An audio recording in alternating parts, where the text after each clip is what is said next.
Bonjour les amis, bonjour les disciples de Jésus. Actes chapitre 5 et ça sera une partie du verset 3. Mais avant de lire le texte, le livre des Actes commence avec un déversement du Saint-Esprit.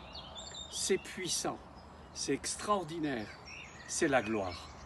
C'est le commencement, c'est la genèse, c'est la plénitude, c'est la vie. Il y a des guérisons, il y a des miracles, l'évangile avance.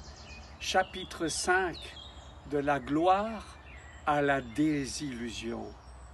Chapitre 5, c'est comme Genèse 3. C'est s'infiltre dans l'Église, dans l'harmonie, dans la communion, le jugement de Dieu. Le mensonge. Le texte dit ceci, c'est Pierre qui parle à Ananias et plus tard il parlera à son épouse Saphira. Pourquoi tu as menti au Saint-Esprit? Pourquoi un jugement si sévère? Pourquoi la mort? Tout simplement, ce texte peut se saisir un peu dans le contexte de briser la communion fraternelle. Le mensonge.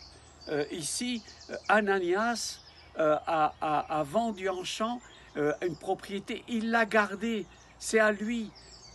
Et il dit qu'il a donné la totalité, en fait, il en avait caché une partie. C'est un mensonge de la communion.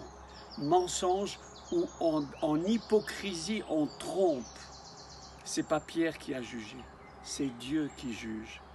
Et c'est un texte fondateur pour rappeler qu'on ne peut pas mentir au Saint-Esprit. Le disciple de Jésus ne peut pas mentir, on ne peut pas se mentir à nous-mêmes. Et quand Dieu vient avec sa lumière, il éclaire nos cœurs et on doit simplement reconnaître, Seigneur, viens, continue. Jésus a dit, je suis le chemin, la vérité et la vie. Et c'est cette bénédiction que de marcher dans la vérité que nous enseigne ce texte. Sois béni.